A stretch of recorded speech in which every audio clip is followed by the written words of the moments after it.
I mean, let's keep in mind a couple of things. One is that the Indian economy is growing gangbusters right now.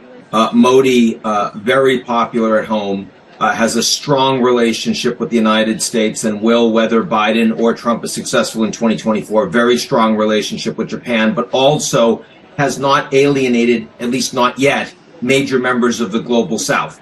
China's in a very different position. I mean, the big headlines this week: Xi Jinping not showing up at the G20, Italy announcing they're going to be leaving Belt and Road. The Indonesians, of course, they were thought to be the most important new member joining the BRICS. They chose not to be a part of it because they didn't want to have to be making choices or perceived as making choices against the G7. So this is not a good time for China. It's not a great week for China. I'm not surprised that India is making successful noises, but there's also been a lot of headlines in the United States that this is showing that China's somehow jettisoning the existing world order, that they want to build their own. They're not going to be any part of the G20 going forward. That's not true. I'm willing to bet dollars to donuts on this show next year that Xi Jinping will be in Brazil for their G20 presidency. They will be sending